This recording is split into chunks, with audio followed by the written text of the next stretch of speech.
If you're not all the way caught up, get out of here. Go, get. All right? This is for the Raw gang. Okay? Come back in like 10, 9 weeks, however long it is. I don't even know at this point. Like the video, subscribe, and hit the bell down so the Ghost of 13-month series doesn't get you and you can stay notified. And I kind of just wanted to talk about the latest chapter of Tower of God. And I do want to say this.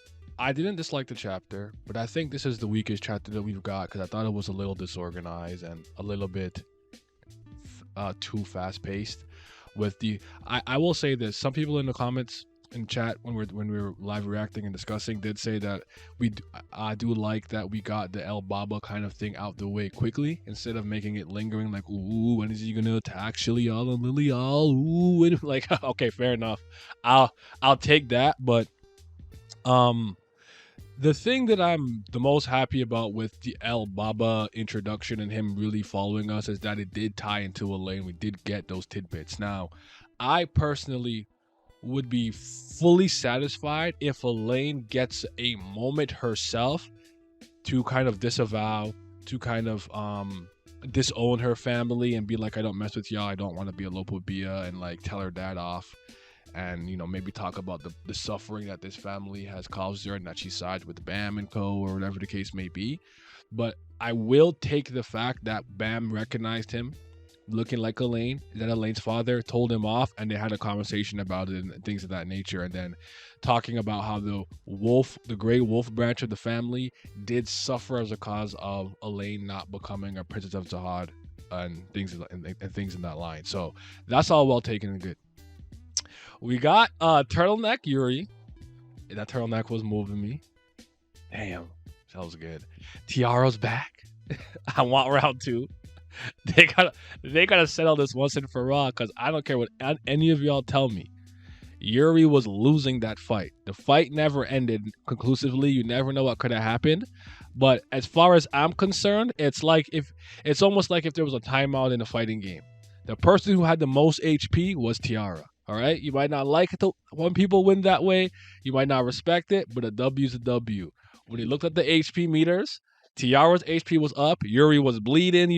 Clothes were messed up. She couldn't figure it out. None of it. So that's Tiara's W. I don't care how you feel about it, and I'm gonna talk about it in depth.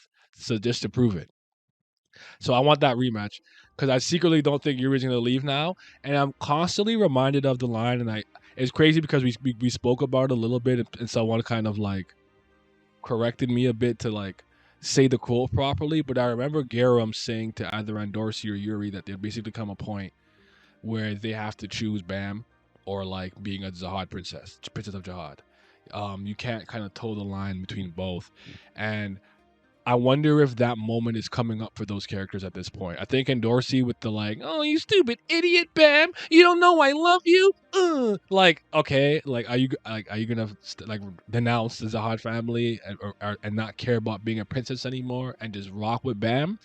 And with Yuri, I'm wondering if she's just in a predicament that it's too late. She's already kind of messed up. Now she's kind of involved in this war. I feel like Tiara triggers her, so she's not going to leave while Tiara's here. And she's just going to end up almost by like doing too much nonsense.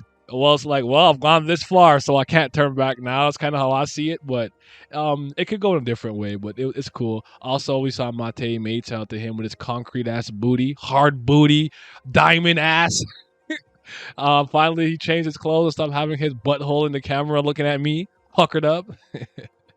And Trauma Ray's still trying to figure out the stuff with the Shinwan Ryu ships. Looks to me as of right now, Gus Stang, in terms of war strategy, preparation, and tactics, has the upper hand. And I think we all consider Gus Stang to be smarter than Trauma Ray. I'm not saying Trauma Ray's going to lose the war, doesn't have anything. Kirin is on the move. He's going to do some stuff, but that's related to Bam and everything. So we'll see what he can do.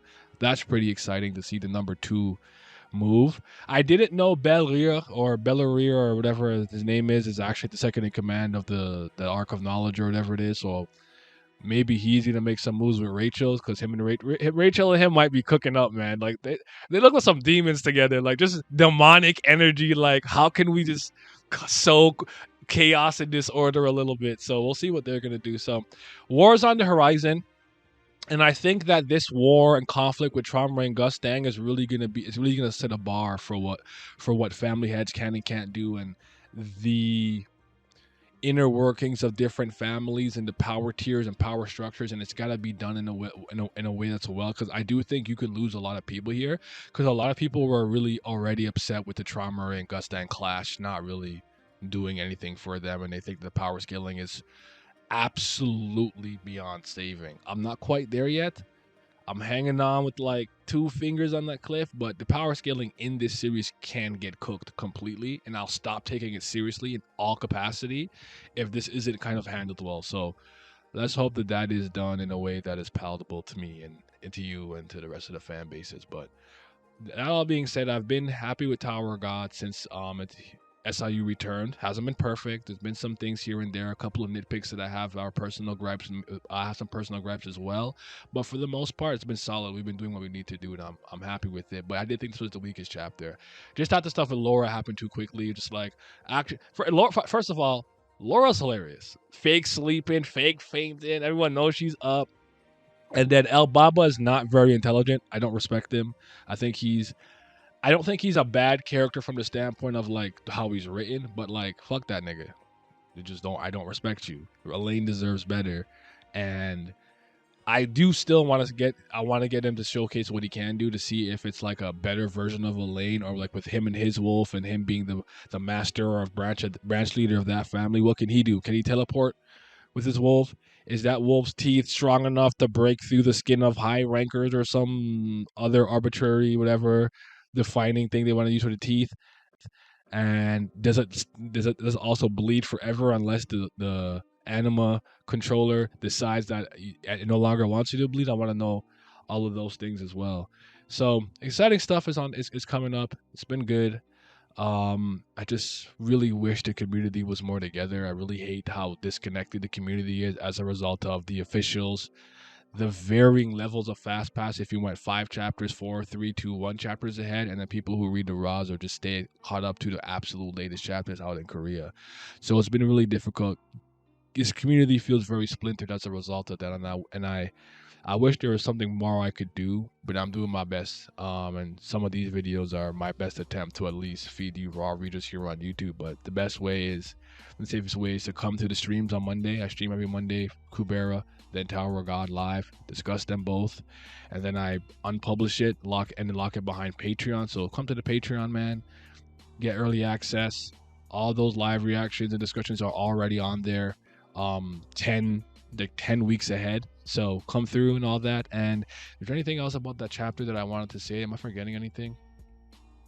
It was kind of like, oh, I did want to say this a little bit. I do like, it's not this chapter, but I do like that Kun Aguero asked about the Maria thing. I wonder how that's gonna shake out, and then it's possible now because oh yes, that's what it was. I'm not particularly moved by Bam being immediately like, Laura's like, oh, you gotta help me, you gotta go to the, and he's like, Bam's like, we gotta go here now, and it's like, my boy, I'm a CBL, but I need you to doubt. Have some skepticism. like you know how you did not trust El Baba? Don't trust Laura like that, man. Like, so it's possible now that we're gonna go to Lebanon and we're gonna see how he ties into the Lopobia family history.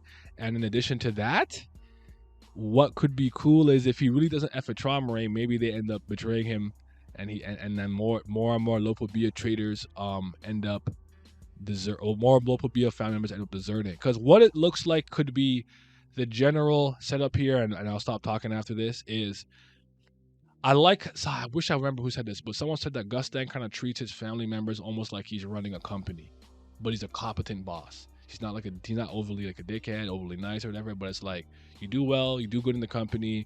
He treats you like a mid-management person. You're the CEO, CFO, whatever. You're a grunt, but he's there, he's involved, and he talks to them, and he shows a lot of them reverence and respect, and like gives them roles to do.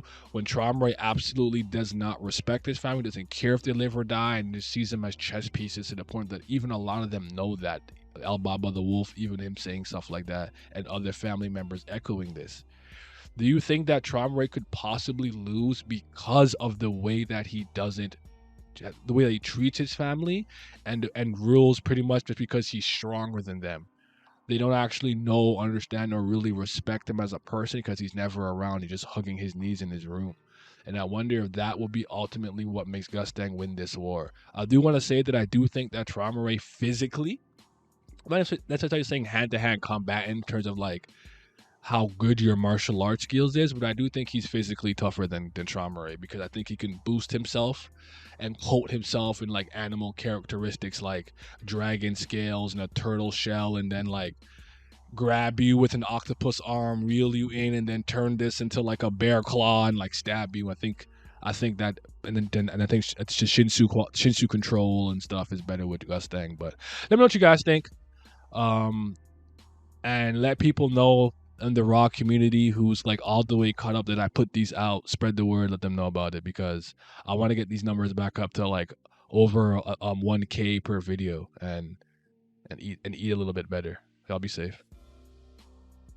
The Patreon gang, big shout out to everybody who supports me on Patreon. I truly appreciate it. Shout out to the CBL, that's the certified BAM lovers. But I gotta give a bigger shout out to the Priests of Fire.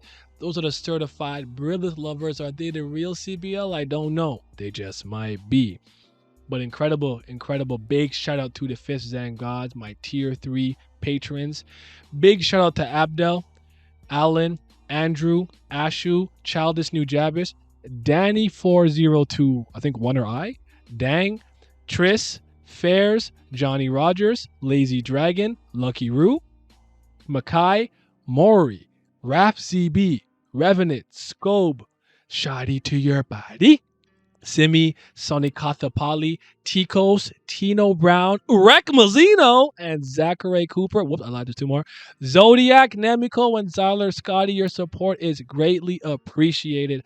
Thank you. And for anyone who wants to know how they can support me without giving me money, you watch as much as you can, you like the video, you comment, you share, and you tell people about me. Spread the word about the legend of Hemmings. All right, I'm out, man. Yeah.